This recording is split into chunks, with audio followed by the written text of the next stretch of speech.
जिहाद के लेक्चर्स दिए जाते हैं हमारे उलमा हज़रात, लेकिन आप देखिए किसी का बच्चा जिहाद करने नहीं जाता। जाकिर नाइक साहब रिसेंट पाकिस्तान आए, उनकी सुई कहाँ टूटी? औरत। मजहबी जो हमारे यहाँ तबका है वो बहुत मुनाफिक है। ख़वातीन का क्या करेंगे अगर उन्हें भी मर्दों को देख के हलचल नहीं होती? कोई भी मालिक मकान इन दो चीज़ों के अलावा वो मकान खाली नहीं करवाता। प्राइस कंट्रोल को क्या किया जाता है? हमारे यहाँ अगर लड़की कह दे कि अपने भाई या बाप से कि मुझे फ़लाँ लड़का पसंद है, तो पूरी कुव्वत पूरी एनर्जी उसमें लग जाती है। आप फंडामेंटल राइट्स को छोड़ें, आप जो शादी के शराइत हैं वही नहीं बता रहे हैं। ये राइट है पुलिस के पास कि आपकी जेब में हाथ डालें? हमारे यहाँ बेसिकली जो वर्दी है वो दहशत की अलामत बन गई।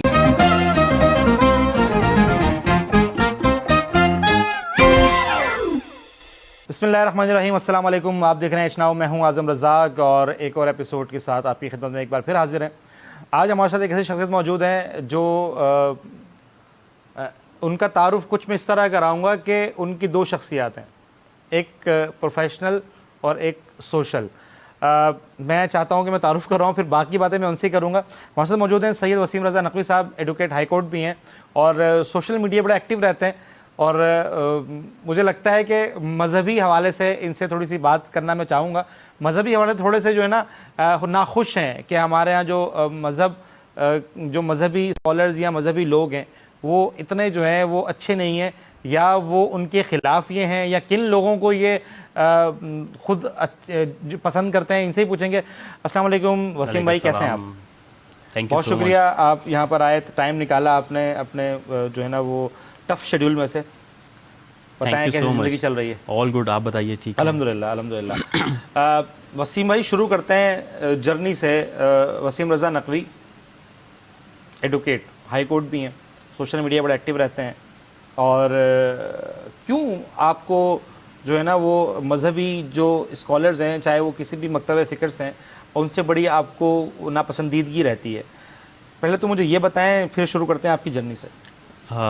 थैंक यू सो मच आज़म। देखिए, सबसे पहले मैं किताबें पढ़ के सेकुलर नहीं हुआ, मैं किताबें पढ़ के प्रोग्रेसिव नहीं हुआ। जहाँ तक मैं अपने आप को समझता हूँ, मैं इस सोसाइटी की पाबंदियों, बगावत, मुनाफ़कत, इन चीज़ों को देख के हूँ। मिसाल के तौर पे मैं एक सैयद फैमिली से बिलोंग करता हूँ और हमारे यहाँ शदीद किस्म का मज़हबी रुझान रखा जाता है। ठीक है, हमारे यहाँ हर चीज़ पे ताना मिलता है कि आप सैयद हो, ये नहीं करना, आप सैयद हो, ये नहीं करना। बट आप जब उस चीज़ में उतरते हो, आपको पता चलता है कि हाँ ठीक है, एक सैयद होना, ये तमाम चीज़ें जिस चीज़ में मैं बिलीव नहीं करता, आल दो कि किसी की कास्ट की वजह से किसी को अलग किया जाए या रिस्पेक्ट दी जाए या डिसग्रेस किया जाए, बट अगर इस सोसाइटी प्रेशर में अगर काम किया जाए, तो जब मैंने मज़हबी लोगों में उतरा, मज़हब तो नहीं कहूँगा, जब मज़हबी लोगों में उतरा, तो आप यकीन कीजिए उनका उठना बैठना उनके कॉल फेल से बहुत मुतज़ाद है। यहाँ आप बैठ के जिहाद के लेक्चर्स दिए जाते हैं हमारे उलमा हज़रात, लेकिन आप देखिए किसी का बच्चा जिहाद करने नहीं जाता। यहाँ अगर गद्दी नशीनी की बात होती है तो सबसे पहले अपने बेटे को नॉमिनेट कर दिया जाता है, यहाँ उन्हें तारुफ अपने साथ जगह जगह घुमाया जाता है। मैं किसी मकतब फ़िक्र की बात नहीं कर रहा हूँ, उन्हें जगह जगह साथ ले जाया जाता है कि अगर मैं चला गया तो मेरे बाद ये शख्स मेरा जानशीन होगा। ऑलरेडी जानशीन मुकर्रर करके चले जाते हैं, मुकर्रर कर दिए जाते हैं ताकि इख्तलाफ ना हो। देखें, मुसलमानों में खिलाफत का मसला रहा है और इस वजह से शुरू से रहा है, तो इसलिए अब मौलवी हजरात इतने सियाने हो गए हैं कि वो इस खिलाफत के मसले को या जानशीनी के मसले को पहले ही सॉर्ट आउट करना चाहते हैं कि हमारे बाद जो मसाइल पैदा ना हो। ये मेरे ख्याल से एक बिज़नेस बन गया। हमारे यहाँ एक रिवाज है कि जो बच्चा स्कूल में अच्छा नहीं पढ़ता उसे मदरसा भेज दिया जाता है। जब वो मदरसे जाता है तो एक आलिम बन के निकलता है और वही उस इंटेलेक्चुअल्स पे फतवे दाग रहा होता है जो उनसे इंटेलेक्चुअल थे या उनसे पढ़े लिखे थे। तो मज़हबी जो हमारे यहाँ तबका है वो बहुत मुनाफिक है। उन्होंने एक बॉक्स में रह के देखा है। आप देखें, जाकिर नाइक साहब रिसेंट पाकिस्तान आए, उनकी बहुत कदर है, बहुत इंटेलेक्चुअल बातें करते हैं या बहुत उनकी फ़ैन फॉलोइंग है, लेकिन एट दी एंड आप जाके देखें उनकी सुई कहाँ टूटी? औरत पे। कि औरत को ऐसा होना चाहिए, औरत को इस तरह पर्दा करना चाहिए, ये नहीं होगा। इवन अगर औरत लिबास बोल्ड पहनती है तो अगर उसके साथ रेप हो जाता है तो मर्द और औरत दोनों कसूरवार होंगे।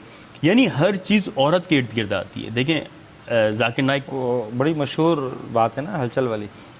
हलचल वाली हकीकत है ना देखिए मुझे भी तकरीबन 12-13 साल मीडिया में हो गए हैं, कोर्स में हर तरह की ख़वातीन से मुलाकात होती है। हमारे यहाँ तो हलचल तो कभी हमें फील भी नहीं ये हुई। तो बड़ी मतलब वो हैरत की बात है। हाँ। 90% 99% मर्द तो फिर चले जाएंगे इलाज तो करवाने के लिए। फिर ख़वातीन का क्या करेंगे? अगर उन्हें भी मर्दों को देख के हलचल नहीं हो रही है तो उनके लिए भी कोई क्राइटेरिया बना देना चाहिए था कि वो भी एक क्राइटेरिया देख सकेंगे। खूबसूरत आपके जैसा हसीन मर्द हो खूबसूरत तो आज आप लग रहे हैं। तो उन्हें देख के अगर हलचल नहीं हो रही तो फिर क्या हो रहा है? मेरा ख्याल से बिलो दी बेल्ट बातें जो आउट ऑफ दी सिलेबस उन्हें क्वेश्चंस फेस करने पड़े हैं। तो इस माशरे में जो शख्स जब तक बेनकाब नहीं होगा वो इंटेलेक्चुअल है।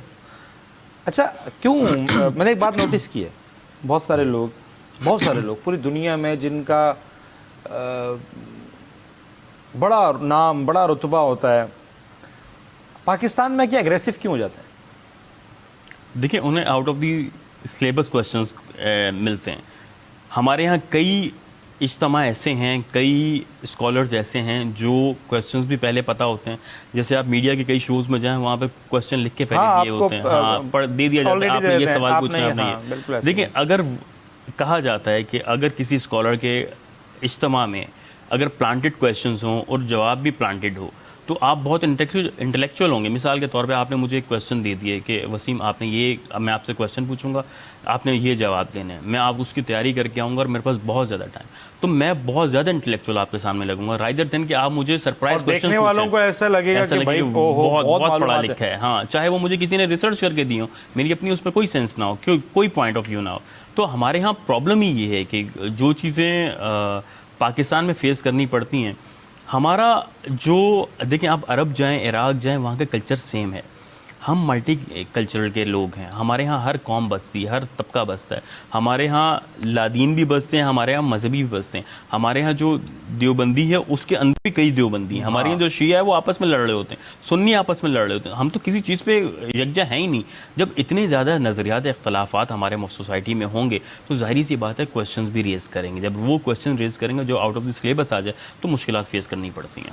तो मज़हबी हवाले से फिर आप क्या कहते हैं? मतलब इसको मैं थोड़ा सा वो करता हूँ कि आप की नज़र में या आपके पॉइंट ऑफ व्यू में कौन से, ज़ाहिर है हमारा ताल्लुक़ तो हम मुसलमान हैं ना, आप भी मैं भी, बहुत सारे देखने वाले भी हमारे मुसलमान होंगे या किसी भी मज़हब ताल्लुक़ रखते होंगे, तो फिर मज़हब को हम कैसे जांचें? हम किन से अपना मज़हब जो है ना वो हमें सीखें? मतलब मैं ये इसलिए बात कर रहा हूँ, हालांकि आप ये आउट ऑफ सिलेबस क्वेश्चन है आपके लिए भी, तो कैसे जो है ना वो हम इसको डिटरमिन करें कि हाँ यार ये बंदा ठीक है, ये बंदा ठीक नहीं। आज़म, हम जिस इस माशरे में रह रहे हैं या इस एरा में रह रहे हैं, ये एक टर्निंग पॉइंट है। मिसाल के तौर पे हमने मोबाइल आते हुए देखा है, हमारी आगे वाली नस्लें इसको अपडेट होते हुए देखेंगी, वो मोबाइल नहीं देखेंगी।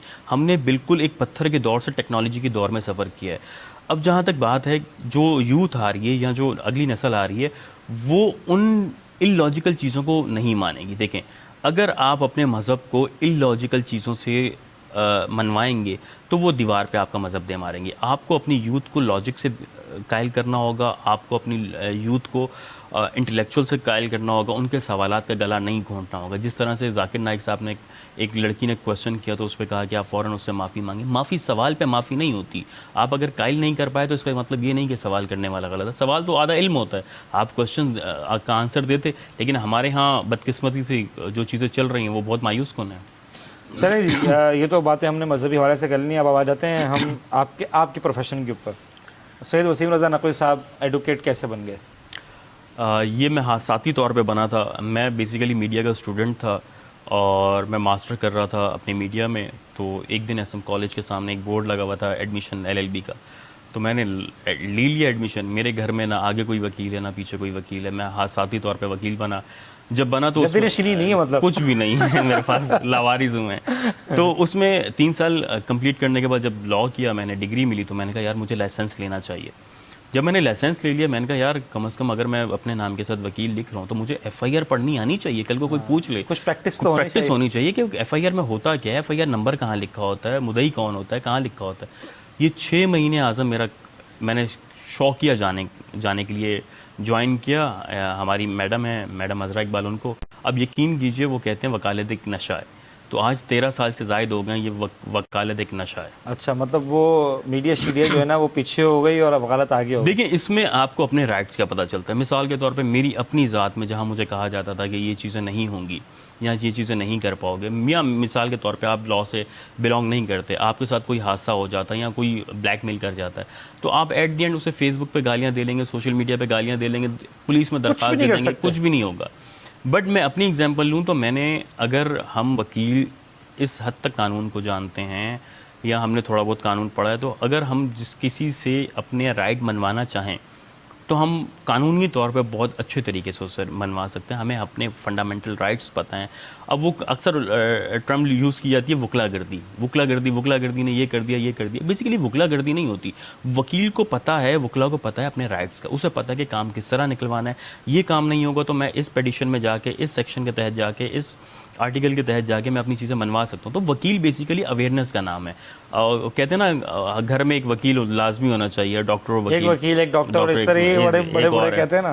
हाँ, तो ये बना था और उसके बाद से आज 13 साल हो गए हैं, तो वकालत छोड़ने का दिल नहीं चाह रहा। तो अभी आगे भी कंटिन्यू करेंगे? आगे कंटिन्यू करेंगे। फिर किसको देंगे? कुछ भी नहीं अभी तो फिलहाल। अच्छा, तो फंडामेंटल राइट्स की अगर हम बात करते हैं, हम बात करते ही हम नॉर्मल लोगों की। सबसे पहले हमारे जो कानून हमें जो फंडामेंटल राइट्स देता है, उसमें अगर हम बात करें, हमारे साथ जो है ना वो एक हादसा पेश आ गया, किसी ने हमारा मोबाइल छीन लिया या हमारे ऊपर कोई डकैती हो गई या चोरी हो गई, तो इसके लिए जब हमें चीज़ें नहीं मिलती तो हम किसके पास जाएं, क्या करें? आज़म, सबसे बड़ा मसला ये है कि मेरे पास कई लातादाद केसेस ऐसे आए हैं जिनकी बाइक चोरी हो गई। ठीक है, मिसाल के तौर पे मेरी बाइक चोरी होती है और मैं कहता हूँ यार इस निज़ाम पे मेरा एतबार नहीं है और मुझे पता है कि रिकवरी मुझे नहीं होनी, इसलिए मैं थाने नहीं जाता हूँ, मैं कोई एप्लीकेशन फ़ाइल नहीं करता हूँ। ये तो होगी एक साइड। लेकिन इसका दूसरा साइड क्या है? अगर वो आपकी बाइक चोरी होती है, मीनवाइल उससे डकैतियाँ होती रहती हैं और वो किसी क्रिमिनल एक्टिविटीज़ में पकड़ी जाती है, वो कहीं पकड़ी जाती है और आपने उसकी रिपोर्ट दर्ज नहीं करवाई हुई, एप्लीकेशन नहीं दी हुई थाने में, वो जितनी डकैती हैं वो आपके खाते में डाल दी जाएंगी। जब वो चीज़ आपके नाम पे एक्साइज से निकलेगी, तब आप अपने आप को फेस करते फिरेंगे कि नहीं ये मैं नहीं था, ये यूँ नहीं था, ये यूँ नहीं था। मिसाल के तौर पे मैं आपको एक अपने केस की एग्जांपल देता हूँ। एक शख्स ने आपकी गाड़ी थी, आपने अपने दोस्त को दी, यार फ़लाँ जगह चले जाना, उससे हो गया एक्सीडेंट, लड़का मर गया, उस पर 320 की FIR कट गई। जब कटी तो गाड़ी किसके नाम थी? वो जो आपके दोस्त के नाम नाम। पे। हाँ, आपके नाम पे गाड़ी थी, पुलिस ने निकलवाई, लड़का भागा, पकड़ लिया मालिक को। अब देखिए, ये छोटी सी चीज़ है कहने को, लेकिन हमारे यहाँ बहुत सी चीज़ें ऐसी हैं। हमारे यहाँ कराची में एक बहुत बड़ा रिवाज है कि गाड़ी लेकर ट्रांसफ़र नहीं करवाई जाती, वो ओपन लेटर पे गाड़ी चला दी जाती है। अभी रिसेंट एक मेरे पास इसी तरह का केस आया कि उस लड़के ने किसी यूँ गाड़ी चलती हुई ट्रांसफ़र नहीं हो रही, ओपन लेटर पे सेल एग्रीमेंट पे चलती आ रही 3-4 से। अब हुआ ये कि वो दोस्त ने कहा कि यार मुझे मरी जाना है, फैमिली के साथ मुझे गाड़ी देगा, वो गाड़ी दे दी, वहाँ एक्सीडेंट हुआ, केस प्रॉपर्टी होगी।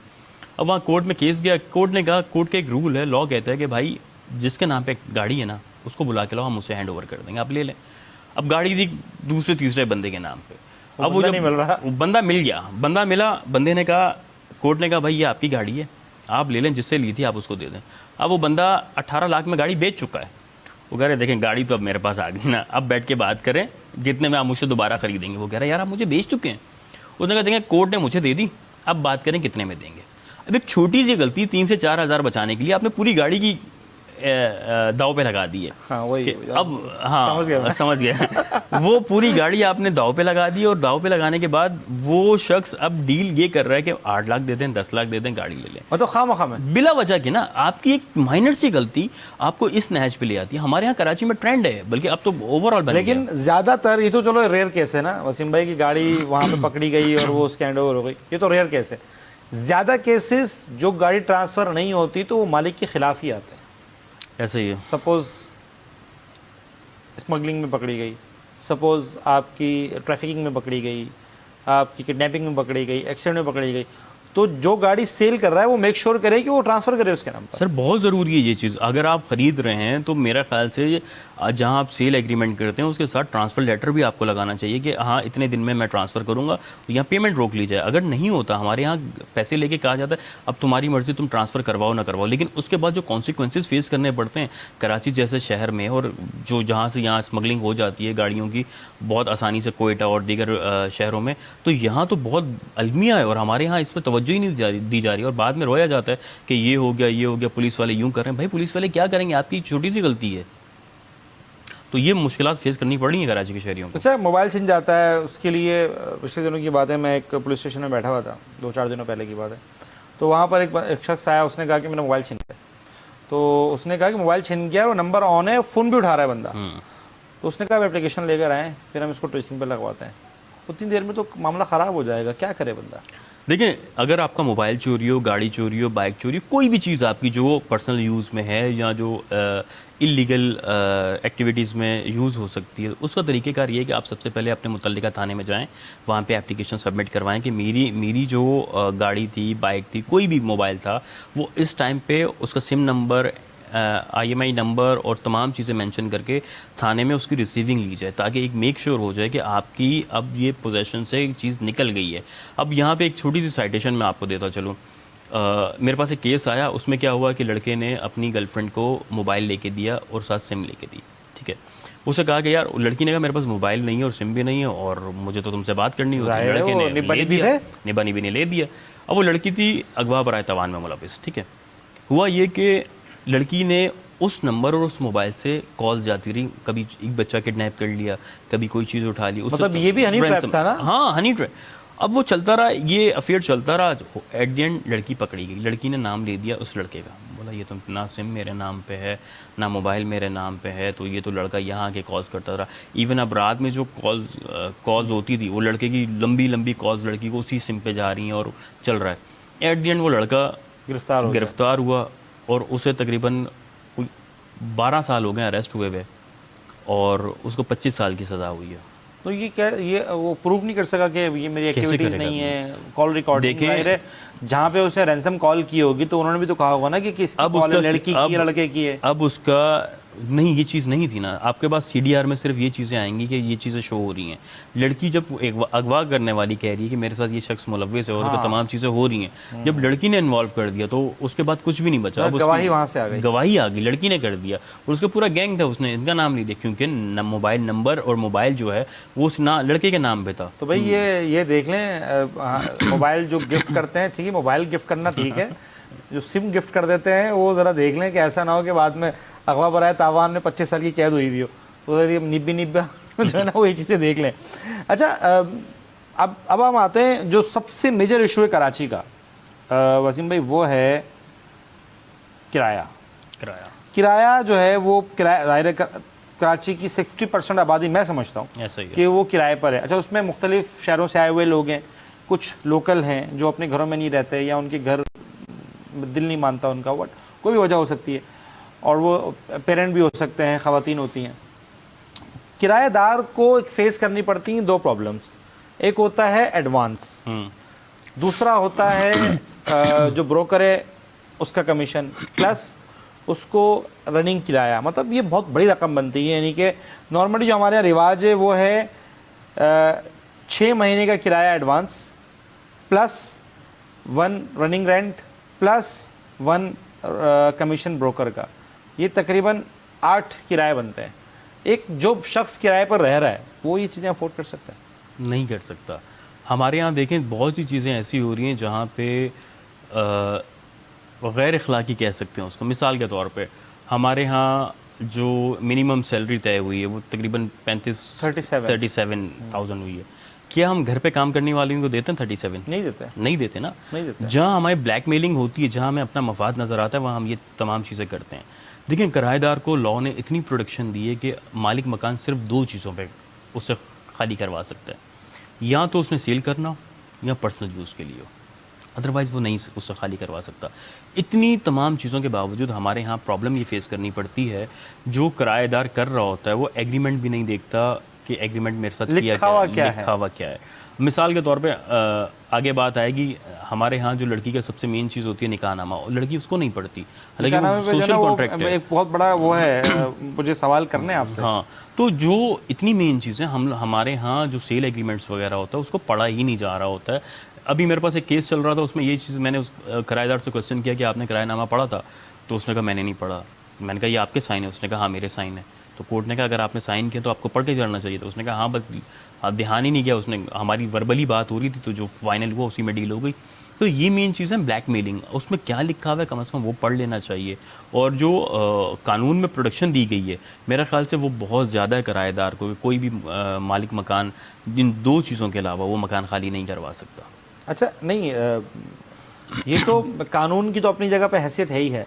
वो तो तब है ना जब आपका एग्रीमेंट उन शराइतों पर बना हो। अगर एग्रीमेंट आपका उन शराइतों पर ना बनाओ फिर क्या करेंगे? देखिए, फिर तो ये है कि अगर आपने एग्रीमेंट नहीं पढ़ा और वो चीज़ें जब इस तरह आपसे, आपके भाई केस आया, उसका हल क्या निकला? उसका हल यही निकला कि किराएदार को खाली करना पड़ा, क्योंकि वो आपने उसको एग्रीमेंट को पढ़ा नहीं। जब आपने पढ़ा नहीं, आपने अपनी टर्म एंड कंडीशंस नहीं की, उसमें बहुत सी चीज़ें थी कि मिसाल के तौर पे 1 महीने का टाइम है, उसमें लिखा था कि मैं 15 दिन में आपसे खाली करवा लूँगा। तो उसने कहा ठीक है, मुझे 15 दिन में खाली करवा लीजिएगा नोटिस के बाद। ये बहुत सी चीज़ें ऐसी जो इलीगल और असल में होता क्या है, अभी जो आजकल रिवाज है ना, उसका आजकल रिवाज ये है कि किराया जो नामा होता है वो पहले से तैयार होता है। ऐसा ही है। वो आप किसी भी दुकान से जाएं, उसको बोले मुझे किराया नामा दे दें, उसमें ऑलरेडी सारी चीज़ें प्री फिल्ड होती हैं, सिवाय नाम और एड्रेस के और कुछ चीज़ों के। ठीक है, मतलब इतनी ज़्यादा ये किराया गर्दी, जिस तरह वकला गर्दी हो गया है, किराया गर्दी इतना ज़्यादा हो गया है कि ये प्री फिल्ड आपको प्री रेडी आपको मिलेगी दुकान से। आपने उसमें सिर्फ नाम लिखा, आपने जो आपका तय करदा किराया है वो लिखा, साइन कर दिया। उसमें जो कंडीशंस होती हैं आप वो पढ़ लें तो आप सर पकड़ लें। उसमें कंडीशंस ये होती हैं कि जिस हालत में दिया गया है मैं उसी हालत में लूँगा। कोई इस पर मेंटेनेंस होती है तो वो आप करेंगे, बिजली का बिल आपने देना है, गैस का बिल आपने देना है, जो पानी का बिल है वो आपने देना है।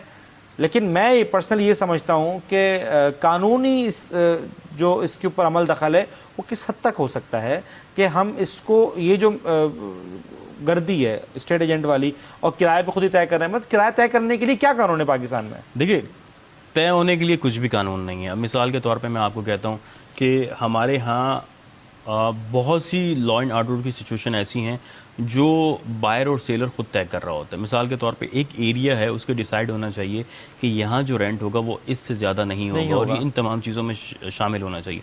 वहाँ का जो असिस्टेंट कमिश्नर है या जो कंट्रोलर है उसे ये डिसाइड करना चाहिए कि अगर इससे ज़्यादा किराया लिया जा रहा है या इससे ज़्यादा मांगा जा रहा है, वहाँ डिसाइड होना चाहिए कि 1 कमरों का कितना किराया होगा, दो का कितना होगा, 3 का कितना होगा। लेकिन बदकिस्मती से हमारे यहाँ जितना डिसाइड कर लिया जाए वही होता है। अब मिसाल के तौर पे कहा जाता है कि जो किराएदार आएगा वो पुलिस स्टेशन में अपनी रजिस्ट्रेशन करवाएगा। मुझे बताइए पूरी कराची में कितने % रजिस्ट्रेशन हो रही है? कहीं से पुलिस वेरिफिकेशन नहीं होती, कहाँ कुछ नहीं है। ये काम किसका, कानून में किसका काम है?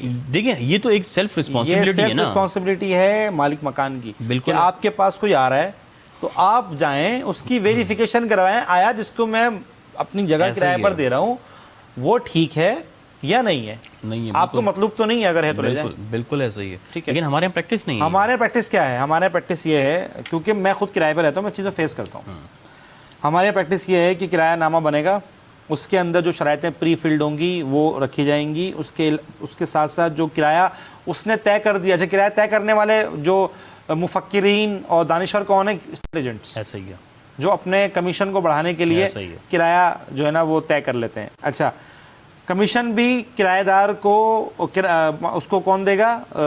स्टेट एजेंट को किराएदार। रेंटल तय भी उसने कर लिया, प्री फिल्ड एग्रीमेंट भी है। अब वो पुलिस वेरिफिकेशन के लिए भी जो 100, 500, 200, 300 जो देने हैं वो भी किराएदार बेचारा वो रुका लेके जा रहा है। ठीक है, वहां जाके वो कर रहा है। यार किराएदार, मालिक मकान क्या कर रहा है? जो कमा रहा है वो क्या कर रहा है?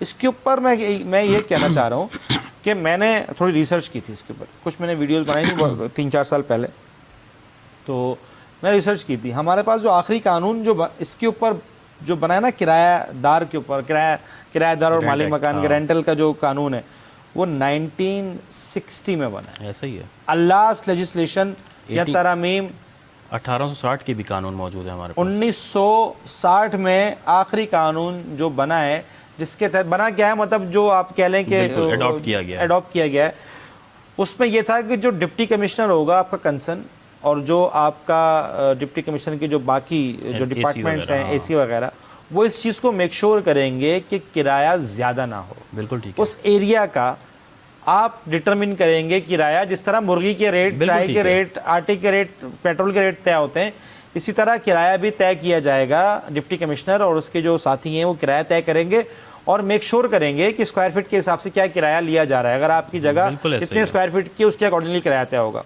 एक तो ये बात हो गई। ये जो जुल्म है कि कमीशन, यार कमीशन सेलर देता है, परचेजर देता है?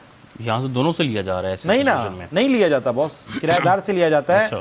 जो मालिक मकान है उससे कमीशन नहीं लिया जाता। ऐसा ही है। सेल परचेज में जो है ना वो कमीशन इनसे लिया जाता है, लेकिन एक महीने का रेंट भी, एक महीने का रेंट जो कमीशन लेते हैं वो स्टेट एजेंट वो लेता है। ऐसा ही अब स्टेट एजेंट कमीशन ले रहा है, किससे उसको लेना चाहिए? किससे? जो कमा रहा है ना, जो किराएदार है उससे नहीं लेना चाहिए। सही बात है, सही ये बात है। इसके ऊपर कोई हिकमत अमली नहीं, कोई कानून नहीं है। अच्छा, अगर आप वो एग्रीमेंट नहीं मानते ना, किराया मालिक मकान का जो प्री फिल्ड है, वो बोलते मैं नहीं दे रहा आपको, आप कहाँ जाएगा किराएदार? इसके लिए कहाँ जाए? किसी वकील का बंदोबस्त करें, किसी वकील को उससे ज़्यादा पैसे दे बैठेगा। देखिए हमारे यहाँ लॉ एंड ऑर्डर की सिचुएशन बहुत ज़्यादा ख़राब है, एग्जीक्यूशन हो नहीं पा रही। अब थाने जो रजिस्ट्रेशन है मालिक मकान और किराएदार की, ये हो नहीं पा रही। उनको ये नहीं पता इस इलाके में कितने लोग रहते हैं और कहाँ रहते हैं, क्या चीज़ें हैं। अगर आप मैंने अपना घर किराए पे दिया तो मैं खुद जाके थाने को बताऊंगा, अदरवाइज़ थाना मेरे पास आके नहीं पूछेगा कि क्या कौन है। हालांकि वहाँ का पूरा SHO SSP पूरी नफरी वहाँ की मौजूद होगी, अगर वहाँ का चौकी मौजूद होती है, लेकिन हमारे यहाँ प्रैक्टिस ही नहीं की जाती। अब मिसाल के तौर पे मैं छोटी सी दूंगा, अगर लॉ एंड ऑर्डर की सिचुएशन बेहतर कर ली जाए, देखें हर चीज़ होती है यहाँ पे। मैं अगर यहाँ पे आपके आते हुए मैंने ओवर स्पीडिंग की है तो मुझे क्या था, मुझे कोई डर नहीं था। लेकिन अगर यही मैं जाऊँगा मोटरवे पे, वहाँ पे देखिए मैं इंसान के बच्चों की तरह ओवर स्पीडिंग नहीं करूँगा, 120 क्रॉस नहीं करूँगा। क्यों? वहाँ पे फांसी की सज़ा थोड़ी है ओवर स्पीडिंग की। लेकिन मुझे पता है कि अगर मैंने लॉ ब्रेक किया तो मुझे विदिन मिनट्स पकड़ लिया जाएगा, कैमरे मुझे डिटेक्ट कर लेंगे। यहाँ प्रॉब्लम है लॉ एंड ऑर्डर की। अगर आपको इस माशरे को ये इंश्योर कर दिया जाए कि अगर आपने लॉ ब्रेक किया तो आप अरेस्ट हो जाएंगे, आपको पकड़ लिया जाएगा, फ़ाइन कर दिया जाएगा, तो आप यकीन कीजिए ये तमाम चीज़ें खुद ब खुद होना शुरू हो जाएंगी। ठीक है, तो इसके लिए फिर क्या किया जाए? लेजिस्लेशन करवाई जाए, या आपके कानून इस चीज़ की परमिशन देता है कि जो आपकी हाई कोर्ट है या आपकी जो डिस्ट्रिक्ट कोर्ट्स हैं वो इसके ऊपर कानून पे अमल दरामद करवाएं जो कानून 1960 में बना हुआ है? आज़म, हमारी सोसाइटी का सबसे बड़ा प्रॉब्लम ये है कि हमारे यहाँ कानून पहले भी बहुत मौजूद हैं, यहाँ एग्जीक्यूशन का मसला आता है। मिसाल के तौर पे मैं आपको कहता हूँ कंज्यूमर कोर्ट्स बन गई, कंज्यूमर लॉ बन गया। कितने कंज्यूमर्स कोर्ट में जाते हैं और कितने रिलीफ ले रहे हैं? मेरा ख्याल से फिंगर टिप्स पे आप गिन सकते हैं कि कितने हैं। मिसाल के तौर पर भाई मैं एक बड़े ब्रांड को क्या कर लूँगा? आप बताएं, ये अगर यहाँ बड़े एक हमारे दोस्त की बेटी की डेथ होगी बड़े हॉस्पिटल में, उसने उसको सू कर दिया, लीगल नोटिस भेजा, तो उन्होंने बैठा के बात कर ली, यार आप नहीं चाहें बैठ के बात कर लें, तो अगला बंदा भी हो जाता है। अब मैं अपनी कई मिसालें दे सकता हूँ जहाँ पे मैंने सोशल या ह्यूमन राइट्स के केसेस बहुत लिए हैं, जहाँ पे आप स्टैंड लेते हैं, बाद में जो कंप्लेंटेंट होता है वो विड्रॉ कर जाता है कि मुझसे नहीं लड़ा जाता, मैं नहीं करूँगा। तो ये सोसाइटी हमारी इस तरह से। अब नताशा वाला केस देख लें, रेमंड डेविस केस देख लें, इससे पहले भी जो केसेस हैं आप देखें, कौम स्टैंड लेती है, वो साइड पे हो जाते हैं। आप क्या करेंगे? प्रॉब्लम ये नहीं कि लॉ नहीं है। देखें 320 में अगर उसकी असल में लॉ पे यकीन भी नहीं है वसीम भाई, यही तो प्रॉब्लम है। अगर मैंने शुरू में आपसे बात की ना कि हम वकील जो हैं वो वकलागर्दी इसी वजह से करते हैं, हमें पता है लॉ किस तरह से एग्जीक्यूट करवाया जाएगा, हमसे क्यों पुलिस वाला नहीं भिड़ता, हमें पता है असिस्टेंट कमिश्नर फंडामेंटल राइट्स के। जिस दिन हर शहरी को पता चल गया, मैं तो कहता हूँ जिस तरह से ख़वातीन को अपना निकाह नामा समेत फंडामेंटल राइट्स यूनिवर्सिटीज़ और कॉलेजेस में पढ़ाने चाहिए, इसी तरह से हमें तमाम चीज़ें, ये चीज़ें हमें हमारे निसाब का हिस्सा होना चाहिए। हम सिविक्स पढ़ा रहे हैं कि अखलाकियात क्या होती है, ये चीज़ें क्या होती हैं, वो क्या होती हैं। फिर कहूँगा शुरू की वाली बात कि देखिए हम मज़हब स्कूल्स में पढ़ा रहे हैं, मज़हब पढ़ाना हमारे वालिदैन का काम है, हमारे माँ बाप का काम है, ये स्कूल्स का काम नहीं है। तलाक की बातों में बड़ा इंटरेस्ट है आपको, तफसील से बताएं। अच्छा, ये ज़रूरी भी है, मजाक की बात अपनी जगह पर। हमारे यहाँ पर तलाक के लिए जो लड़की का वकील होता है वो आता है, बोलता है बेटा साइन कर दो, और मौलवी पूछता है इतना हक मैंने कबूल है, शराइत नहीं पूछता। तो एलेबरेट करें ज़रा इसे। आप कहते हैं शराइत नहीं पूछता, मैं कहता हूँ जिस लड़के से हो रहा है वो भी नहीं पूछा जाता कि बेटा ये कबूल है तुम्हें। नहीं, वो तो फिर भी अक्सरियत, हाँ अक्सर कबूल है। वो देखें, जब बाप या भाई कहेगा कि मेरी पग तुम्हारे पाँव में रख दी गई है, तो फिर मुझे बताइए इस सोसाइटी की। यार ये तो आप बहुत पुरानी और बात कर रहे हैं यार। नहीं, मैं अब भी, अगर आप, हम कराची के रहने वाले हैं, हमारे लिए ये मायने नहीं रखते, लेकिन मैं क्योंकि एक गांव से ताल्लुक़ रखता हूँ और मेरा बैकग्राउंड पंजाब का है, तो गांव में अब भी ये कल्चर मौजूद है कि जहाँ पे कहा जाता है, अवेयरनेस आ रही है, बहुत तेज़ी से आ रही है, लेकिन हमारे भाई मैं तो गांव की वीडियोस देखता हूँ, मैं खुद ज़्यादा विजिट रहता है, मैं भी पंजाबी हूँ, लेकिन मेरा विजिट्स रहते हैं गांव के, ये सिचुएशन नहीं है।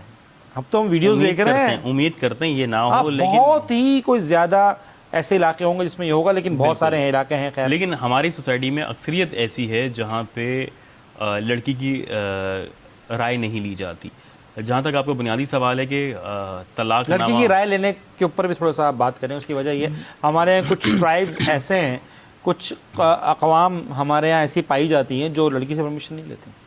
सर बिल्कुल नहीं ली जाती। इस्लामिक पॉइंट ऑफ व्यू भी दीजिएगा और कानूनी पॉइंट ऑफ व्यू भी। देखिए हमारे यहाँ अगर लड़की कह दे कि अपने भाई या बाप से कि मुझे फलां लड़का पसंद है, तो पूरी कुव्वत, पूरी एनर्जी उसमें लग जाती है, इससे नहीं होगा, बाकी जिससे मर्जी करवा। देखिए ये ईगो है हमारे यहाँ कि उसमें तमाम क्वालिटीज़ होंगी, अच्छा कमा रहा होगा, लेकिन क्योंकि हमारी लड़की को पसंद है और लड़की ने उसके साथ ख्वाहिश जाहिर की, तो ये नहीं हो सकता। और बाकी सबसे, जिससे कहोगी बेटा करवा देंगे, इससे छोड़ दो, बाकी खोते से भी करवा देंगे, खोते से भी करवा देंगे। हमारी ये मेंटेलिटी है, हम नार्सिस्ट किस्म के लोग हैं, मेल शॉविनिस्ट किस्म की सोसाइटी है जहाँ पे औरतों को हकूक़ नहीं दिए जाते। मिसाल के तौर पे औरत मार्च होता है, लोग कहते हैं कि यार इसमें कौन से हकूक़ नहीं मिल रहे इनको।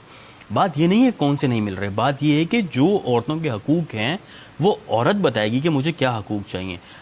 कम टू दी पॉइंट के निकाहनामा, हमारे यहाँ निकाहनामा जो है वो औरत को एक खुली डुली शराइत देता है कि वो अपनी कोई भी शराइत मनवा सके, लेकिन हमारे यहाँ ना उसे पढ़ाया जाता है, ना बताया जाता है, ना सुनाया जाता है।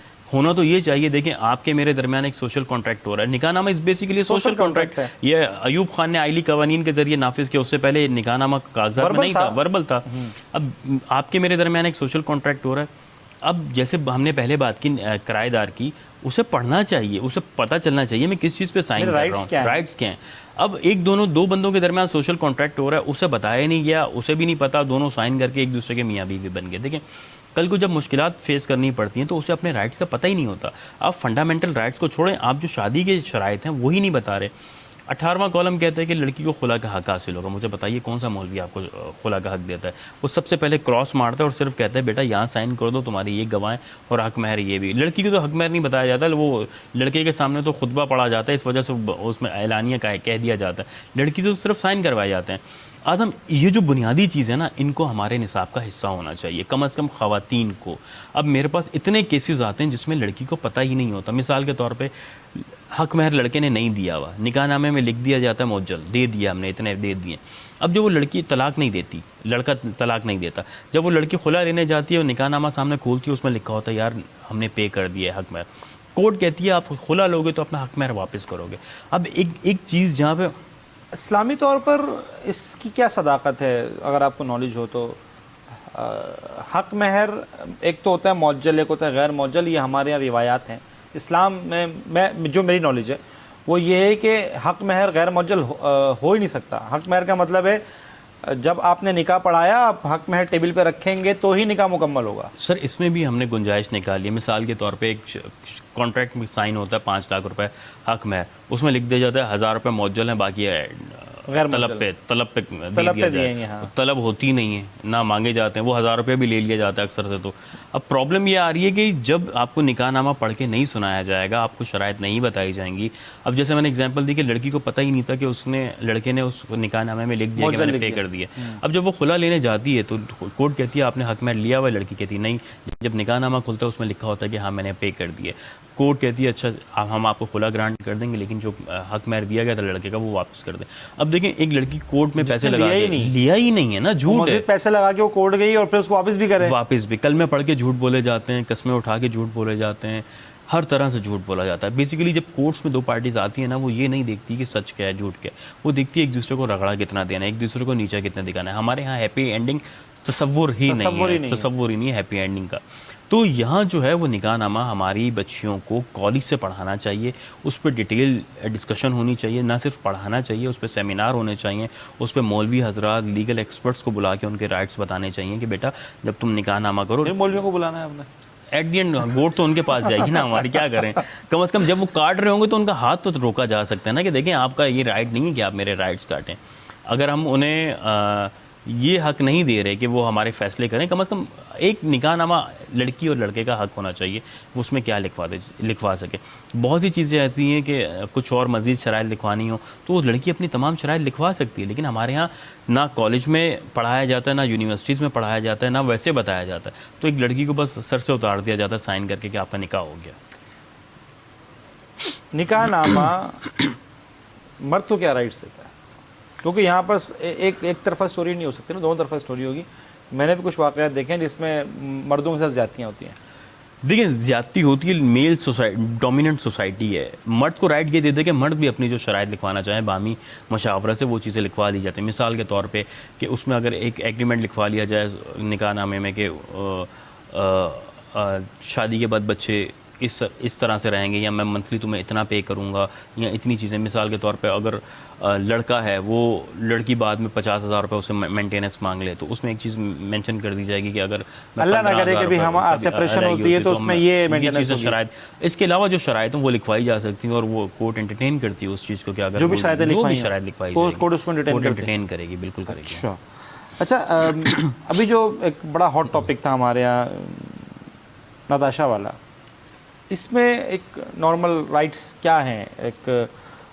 एक ड्रंक एंड ड्राइव है, या कोई एक्सीडेंट हो जाता है, मुझसे हो जाता है, मैं कैसे बच सकता हूँ कि हाँ भाई मुझसे गलती से हो गया?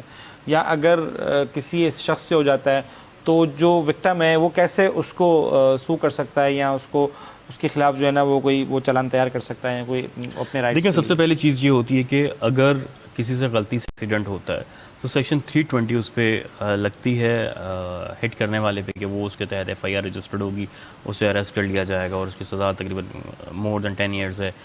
बट यहाँ जो प्रॉब्लम फेस करनी पड़ती है, देखें एक तो हमारे यहाँ बहुत प्रैक्टिस है, हम इतने इस सोसाइटी का हिस्सा बन गए हैं, इतनी अनएथिकल, जहाँ पे अक्सर आप देखेंगे कि जहाँ पे हिट करके लोग भाग जाते हैं और नहीं आते। जो मदद करें या कुछ करें उसको पुलिस प्रेशराइज़ करती है, सोसाइटी प्रेशराइज़ करती है, उसकी गाड़ी जला देती है, उसकी मार दिया। दूसरी साइड हमारे यहाँ देखी ही नहीं जाती है। तो इसमें हमें क्या करना चाहिए? इसमें अगर दो साइड्स हैं, या अगर मुझसे किसी से कोई शख्स हिट हो जाता है तो मुझे चाहिए कि मैं सबसे पहले उसे तिब्बी इमदाद दूं, या उसको वर्षा से बात करूं, तमाम चीज़ें करूं। पाकिस्तान ये एक एथिकल बात है। लेकिन मैंने कई ऐसे देखे हैं जहाँ पे हिट होता है, अगर उसे फौरी जिससे हिट हो रहा है वो अगर एड दे दे, तो बहुत सी फैमिलीज ऐसी होती हैं वो कहती हैं ठीक है, हाँ, कोई बात नहीं हो गया। अच्छा, ये मेरे साथ ये वाक़या हुआ है। हाँ, इवन यहाँ तक हो जाता है कि ठीक है आप उसके मेडिकल एक्सपेंसेस बर्दाश्त कर लें, बाकी हमें आपसे कुछ नहीं चाहिए।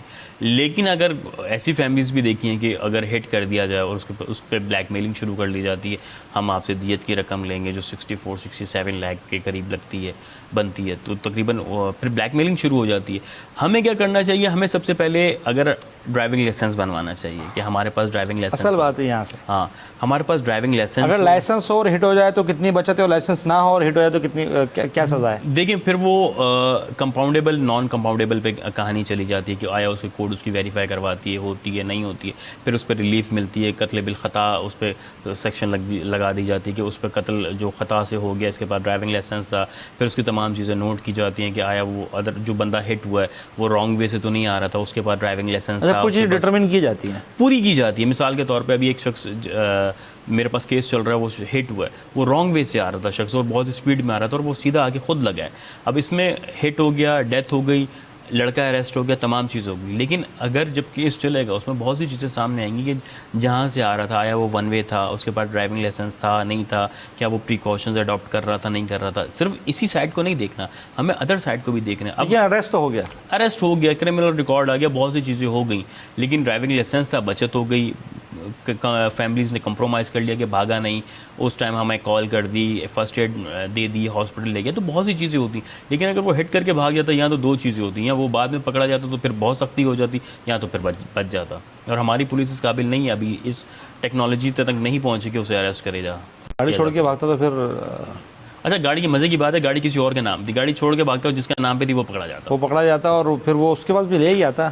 जाहिर बात है, फिर तो वो जो अरेस्ट होता, जिसके नाम पे गाड़ी थी वो अरेस्ट होता, वो कहता मैंने उसको दी थी, वो बंदा अरेस्ट होता, फिर एक पूरी चेन चल पड़ती चेन पड़ती और पुलिस की चांदी हो जाती। पुलिस की चांदनी हो जाती। पुलिस की चांदी के बारे में क्या कर सकते हैं?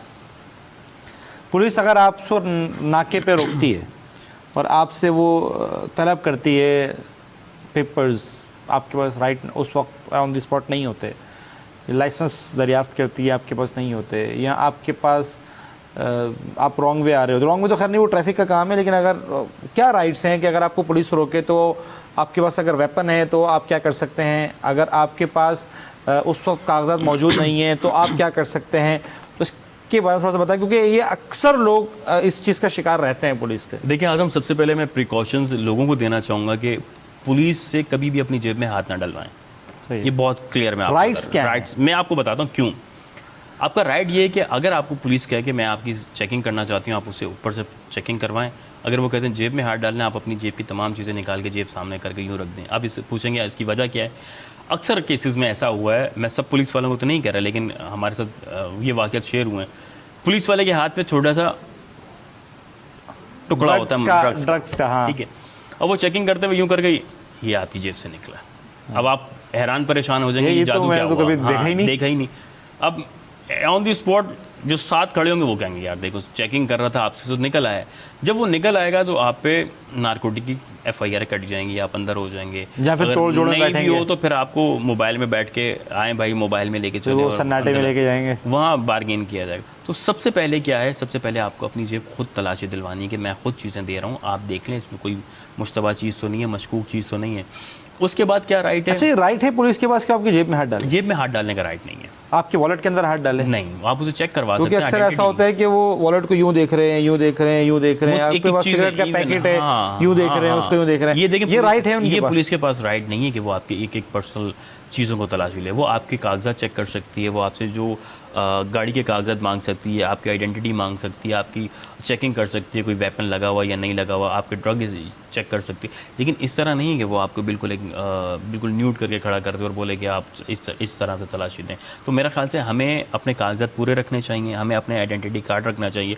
उसके बाद अगर पुलिस कोई कार्रवाई करती है या कोई चीज़ करती है तो सबसे पहले ये है कि आप उसको चीज़ को वहीं छोड़ें, इर्द गिर्द देखें सबसे पहले कोई CCTV कैमरा लगा हुआ है या नहीं लगा हुआ है। अगर लगा हुआ है तो उस थाने मुतल्लिका थाने में आके उस शख्स के खिलाफ, उस नाके के खिलाफ एप्लीकेशन दें, SSP को एप्लीकेशन दें।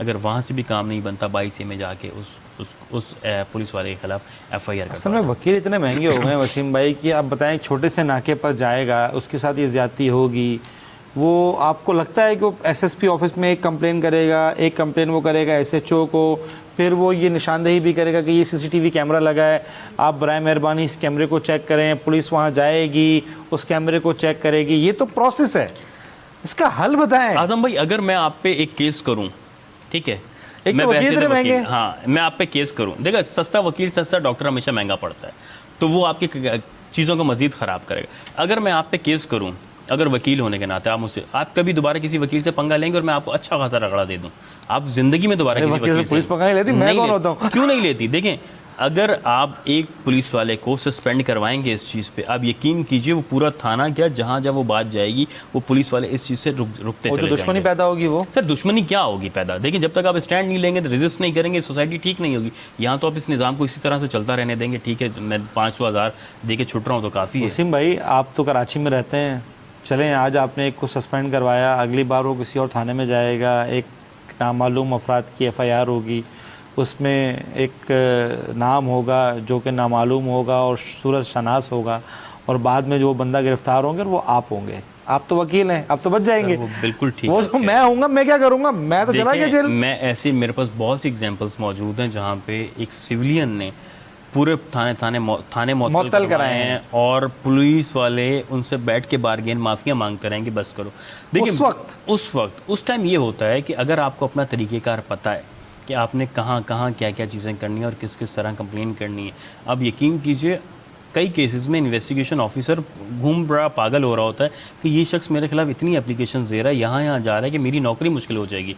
आप यकीन कीजिए फिर कोर्ट भी रिलीफ नहीं देती पुलिस वालों को। तो मेरा ख्याल से स्टैंड लेना, रेजिस्ट करना इस माशरे के लिए बहुत ज़रूरी है। रेजिस्ट करना बहुत ज़रूरी है। मुझे जहाँ तक मेरी नॉलेज है, जो आपके पेपर्स होते हैं बाइक के, गाड़ी के, उसके ऊपर लिखा होता है कि आप सिवाय किसी अफसर के उस पेपर्स को किसी और को ना दिखाएं। सर सब इंस्पेक्टर से कम नाका पे नहीं लग नाके पे नहीं लग सकता, सकता। नहीं लग सकता। अच्छा, ये जो नाके पे जो बाइकें खड़ी होती हैं, ये नाका तो नहीं है ना?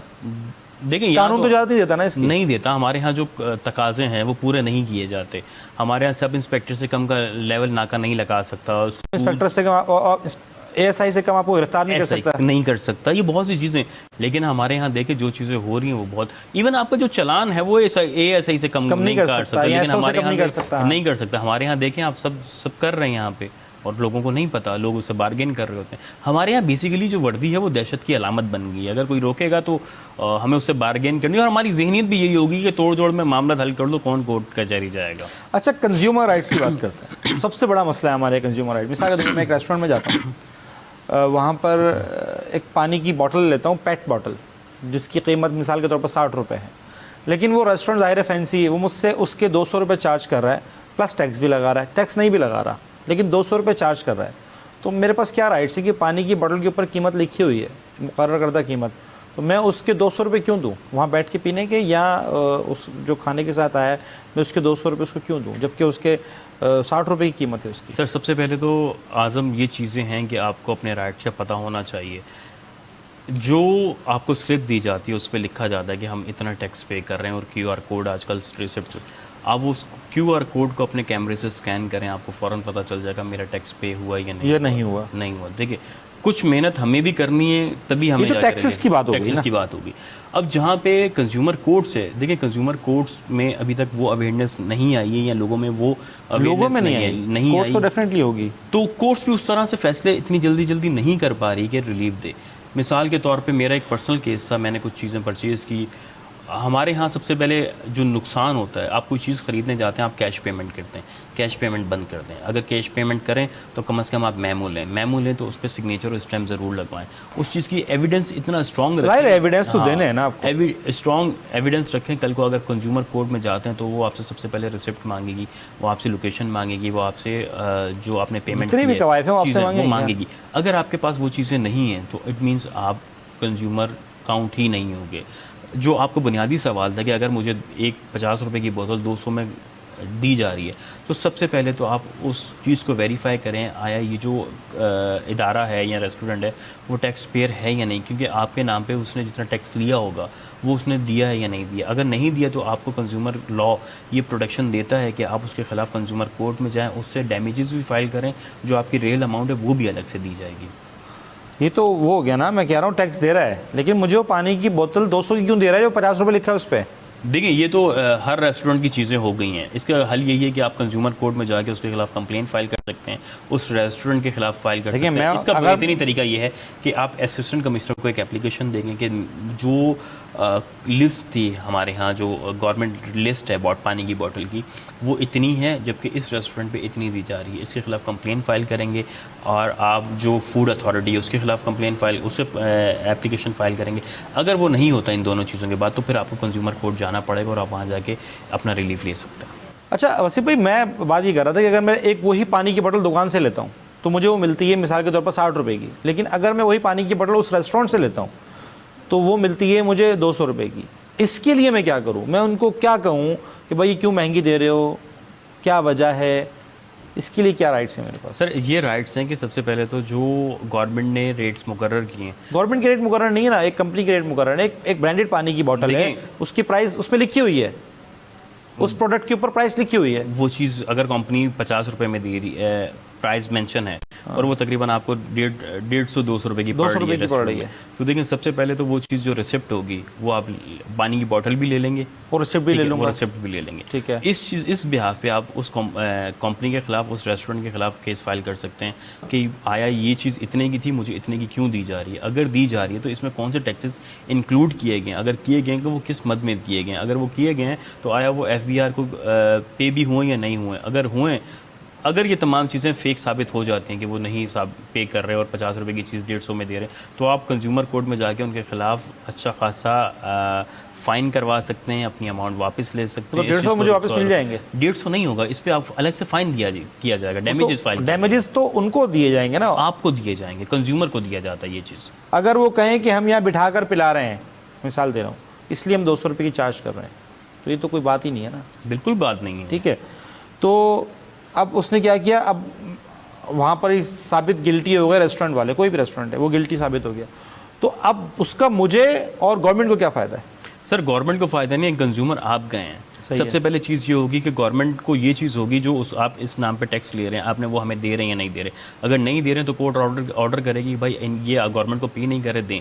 जहाँ तक आज़म की बात है, मिसाल के तौर पे आज़म ने 200 रुपये पे किए थे, कोर्ट कहेगी या तो आज़म के 200 रुपये वापस करें या आज़म के ये 200 रुपये भी वापस करें, साथ हम आपको तकरीबन 2 से 3 लाख रुपए फाइन कर रहे हैं, वो भी आज़म को वापस करेंगे। क्योंकि मैंने वसीम भाई को हायर टाइम किया दिया है, आपने अपना टाइम दिया है, आपने अपने डैमेजेस फाइल किए, आप इस वजह से कोर्ट में आए हैं, आपका खर्चा हुआ है, आपका टाइम भी बर्बाद हुआ है, तो इस चीज़ के डैमेजेस भी आज़म को पे किए जाएं, तो ये चीज़ भी कोर्ट रिलीफ, ये राइट है, बिल्कुल कंज्यूमर राइट है, क्योंकि ये लोगों को नहीं पता और ऐसा बहुत नॉर्मल है, ये आपने देखा होगा। देखिए हमारे सिविल केसेस में बहुत सी ऐसी चीज़ें होती हैं, जैसे मकान प्रॉपर्टी के केसेस है, उसमें एक लिख दिया जाता है जो कोर्ट फीस होगी वो अदर साइड से दी जाएगी, जो फेक जाली मतलब जो हारा है जिसने जाली डॉक्यूमेंट्स बनाए थे, तो कोर्ट अक्सर अलाउ कर देती है कि ठीक है हाँ इनके नाम पे प्रॉपर्टी थी, तमाम चीज़ें इसकी है, ये अलग से कोर्ट फीस भर के इन्होंने केस फाइल किया, ऑल दो कि इनकी प्रॉपर्टी है, पैसे भी ये दे रहे हैं, तो जो जिसने कब्ज़ा किया था वो इनके तमाम चीज़ें पे करेगा। राइट, ये तो बहुत अच्छी बात है। अच्छा, तो इस तरह जो है ना वो कंज्यूमर अपनी कंप्लेन भी कर सकता है। अगर उसको प्राइस, मिसाल के तौर पर मैं एक रेस्टोरेंट में जाता हूँ, वहाँ मैं कढ़ाई खाता हूँ, और कढ़ाई की जो प्राइस है वो कहाँ से डिटरमिन नहीं कर सकते हम, तो कढ़ाई नहीं की कर प्राइस सकते। ये चीज़ों को तो म्यूचुअल, ये तो देखिए जो चीज़ें रिकॉर्ड पे हैं, जो चीज़ें रिकॉर्ड पर हैं, जो मैं इसलिए व्यूअर्स को जो है ना मैं वो क्लियर करना चाहता था। तो कढ़ाई तो मैंने खा ली आपके मतलब की, लेकिन पानी कोल्ड ड्रिंक तो मेरे मतलब का है ना यार, ये चीज़ें मेंशन होनी चाहिए। मिसाल के तौर पे कई रेस्टोरेंट है, छोटी दुकानदार है, मतलब रेस्टोरेंट तो छोड़िए, वो ठंडी करने के पैसे लेते हैं। देखिए अगर एक कोल्ड ड्रिंक 120 रुपए की है तो वो 130 रुपए की देंगे, आप उनसे पूछे 130 की क्यों दे रहे हैं, हमने फ्रिज में रखी हुई थी, बिजली चल रही थी। भैया आपका हेडेक नहीं है कि आप ठंडी कर रहे हैं, फिर वो क्या बदमाशी करते हैं, अच्छा ये गर्म ले ले 120 रुपए की हम आपको दे देंगे। तो ये भी तो चीज़ें देखिए, अगर आप उस प्रॉफिट में ले रहे हैं रिटेलर की चीज़ें, उसमें आपका प्रॉफिट शामिल है, जो आप बेच रहे हैं वो 120 में आपको शामिल है। ठंडी करना तो आपके अट्रैक्शन है ना, ये तो अट्रैक्शन है आपकी। यही अच्छा, एक चीज़ और भी है, मिसाल के तौर पर रोटी की मुकर्रर करदा कीमत तो गवर्नमेंट तय करती है। जैसे हमारे यहाँ भी सिंध के अंदर रोटी की मुकर्रर करदा कीमत 20 रुपये है, बिल्कुल, चपाती की 15 रुपये है या 12 रुपये है, इसी तरह की है कुछ। मैं किसी फैंसी रेस्टोरेंट में जाता हूँ, जैसे पिछले दिनों एक रेस्टोरेंट है, निजी रेस्टोरेंट है, बड़ा मशहूर, उसके हैदराबाद का सीन था, 120 रुपये की रोटी है, तो उसको भी क्लेम किया जा सकता है। सर वो रोटी के कल को अगर आप क्लेम करें तो वो उसमें बहुत सी चीज़ें काउंट कर सकते हैं, इस पे ये लगा था, ये इस आटे की थी या इस आटे की थी, इसका हमें तो वजन 120 वाली चाहिए, इसको वजन जो था, देखिए ये तो एक बाय कंसर्ट हो जाएगा ना, बाय कंसर्ट हो जाएगा। मैं जाता हूँ, मुझे पता पड़ता है रोटी की कीमत, आप 20 रुपये रोटी भी तो रखे हैं, मुझे तो वो चाहिए। देखिए अगर आप वो गार्लिक नान तो गवर्नमेंट तय नहीं करेगी, नहीं गार्लिक नान नहीं, रोटी मिसाल के तौर पे दे रहा हूँ, मिसाल के तौर पे अगर उसे कहें नान है, लेकिन हमने इस पे गार्लिक भी लगाया था, तिल भी लगाए थे, उस पर मक्खन भी लगाया था, तो फिर ये गवर्नमेंट डिसाइड नहीं, वो लिखा होता है वैसे, प्लेन नान, नॉर्मल नान, गार्लिक नान, फलाना नान, ढिमकाना नान, आप नान तक तो क्लेम करवा लेंगे, लेकिन इसके ऊपर जो चीजें जो ऊपर बताए रहे हो, जो रिकॉर्डेड नहीं है वो तो नहीं हो सकते। देखिए जो चीज गवर्नमेंट के रिकॉर्ड में है, जो चीज कंपनी ने एक चीज प्राइस मुकर्रर कर दी है, जिसको फूड अथॉरिटी कंट्रोल कर रही है, अगर वो चीज़ उसकी जुरिस्डिक्शन में आ रही है और कंट्रोल लिस्ट में है प्राइस की, तो फिर तो आप उस पर क्लेम कर सकते हैं। लेकिन एक ऐसी चीज़ जो आप समझे कि मुर्गी 900 रुपये किलो है, लेकिन मुझे 1800 रुपये किलो क्यों दे रहा है रेस्टोरेंट, ये एक ऐसी चीज़ है, देखें आपने खुद अपनी मर्जी से जाके परचेज़ की थी, आपने कहा था मुझे किलो कढ़ाई देते हैं 1800 में, तो ये तो बाय कंसर्ट हो जाएगा। लेकिन वो चीज़ें कि मिसाल के तौर पर कच्चा गोश्त है, आप मुर्गी का चिकन लेने जाते हैं, वो 900 रुपये, वो आपको कोई 1000 देता है, फिर आप उस पर क्लेम कर सकते हैं। लेकिन अगर कोई बनी हुई चीज़ है उस पर आप कितना, वो आप नहीं कर सकते उसको। बिल्कुल। प्राइस कंट्रोल को क्या किया जाए प्राइस कंट्रोल के लिए? सर प्राइस कंट्रोल को ये किया जाए, हर शख्स को अपनी सेल्फ रिस्पॉन्सिबिलिटी निभाना होगी।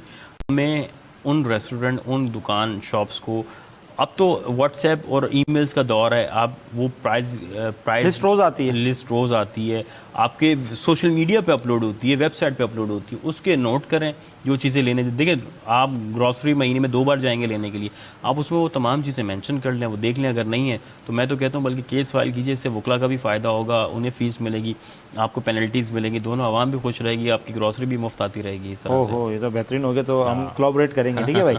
अच्छा, एक चीज़ बड़ी अनकॉमन लोगों को नहीं पता, मिसाल के तौर पर कोई रोड ख़राब है, वहाँ पर मेरी गाड़ी डैमेज होती है, तो वो किसको क्लेम करेगा?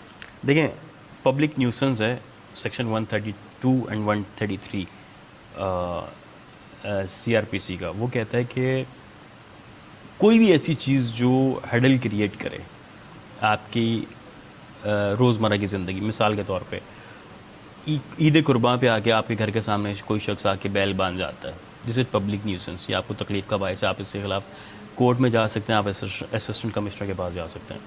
अगर कोई शख्स स्पीड ब्रेकर अपने घर के बाहर बना लेता है, आपको न्यूसेंस हो रही है, तो वो ये डैमेजेस फाइल ये कहते हैं। बहुत सी चीज़ें, मिसाल के तौर पे एक स्पीड ब्रेकर था या गड़ा था, आपकी गाड़ी उसमें लगी, डैमेज होगी, आप सबसे पहले देखेंगे ये जो रोड है वो किसकी जुरिसडिक्शन में आ रही है, या कंटोनमेंट के आ रही है, या KMC के आ रही है, या DMC के आ रही है, या किसकी जुरिसडिक्शन में आ रही है। जिसकी आ रही होगी आप उसको पब्लिक न्यूसेंस के डैमेजेस फाइल करके वो चीज़ भी ठीक करवा सकते हैं, अलग से डैमेजेस फाइल करके उससे डैमेजेस भी क्लेम कर सकते हैं। ये चीज़ें लोगों को नहीं पता। मिसाल अभी हमारी गाड़ियाँ यार मेन रोड्स पर बड़े बड़े खड्डे ढस। देखिए आज़म, इस हवाले से जो हमारे यहाँ कराची में कौन सी कोर्ट में जाएंगे? एंक्रोचमेंट हमारे यहाँ बहुत बड़ा मसला है। हमारे यहाँ रेहड़ियाँ और पथारे लगा दिए जाते हैं, हमारे यहाँ बाइक्स खड़ी कर दी जाती हैं, पार्किंग बना दी जाती हैं।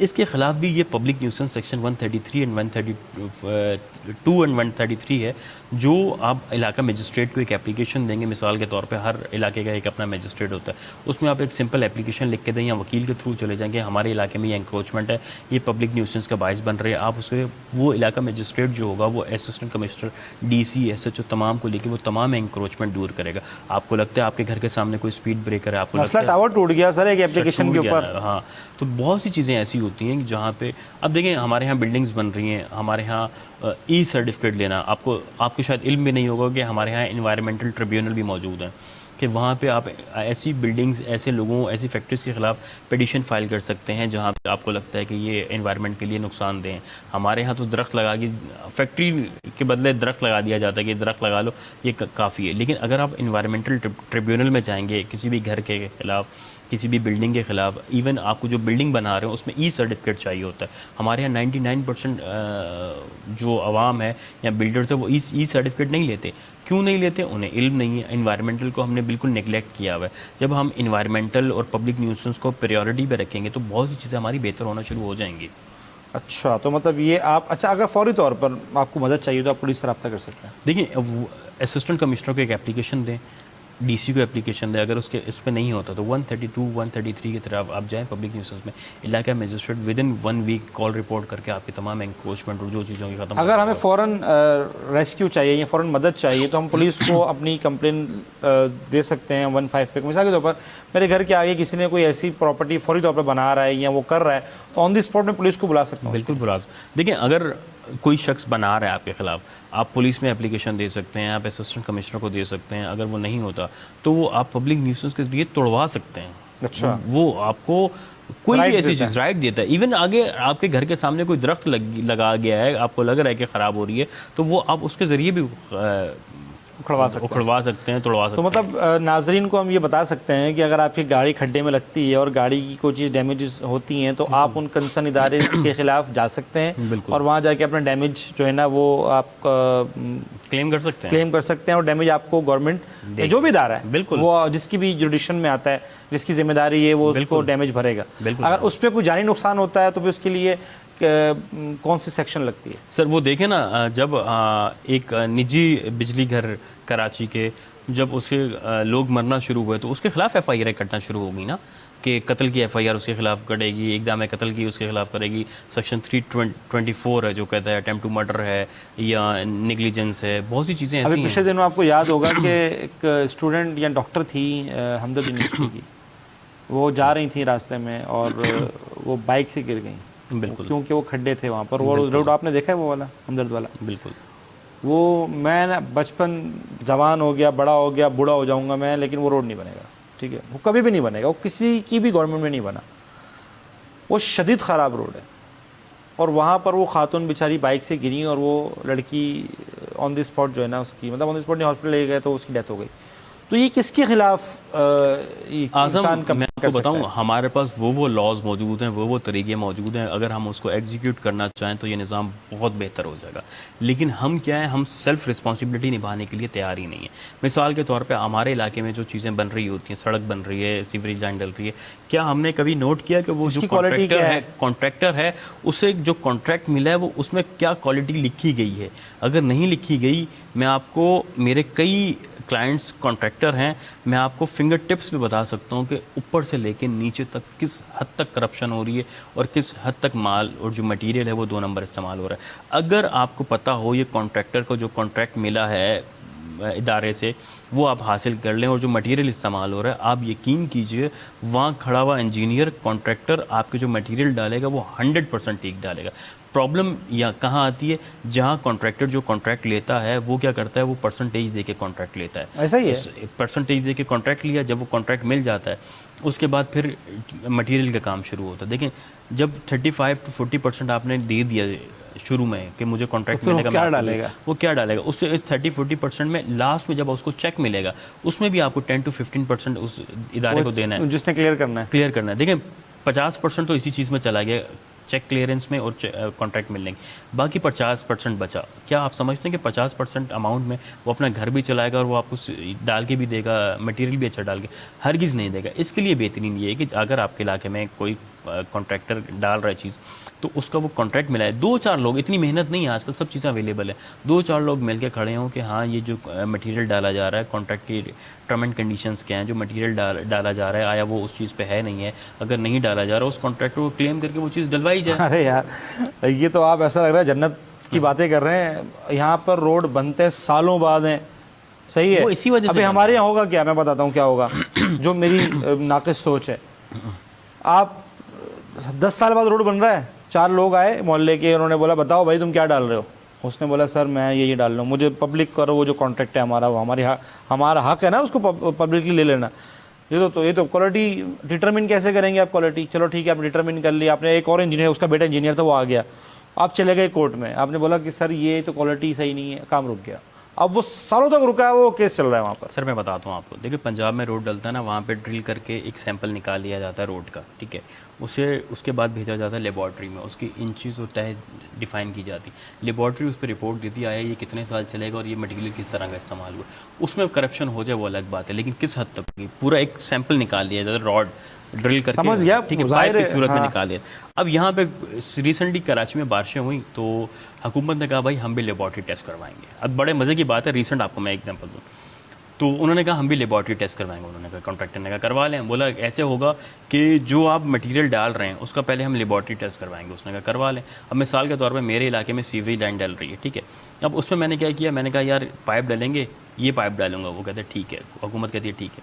अब वो पाइप मैंने एक बहुत अच्छी क्वालिटी का लिया, बेहतरीन सैंपल दे दिया, वो जाके मैंने एक लेबॉर्ट्री में दे दिया, लेबॉर्ट्री ने कहा भाई कमाल आप चीज़ डाल रहे हैं, वो एक ही पाइप वहाँ पड़ा था, बाकी जो डाल रहे हैं वो दूसरे डाल रहे हैं। आप देखिए ये कितनी बड़ी बेवकूफ़ी है, नॉनसेंस बात है।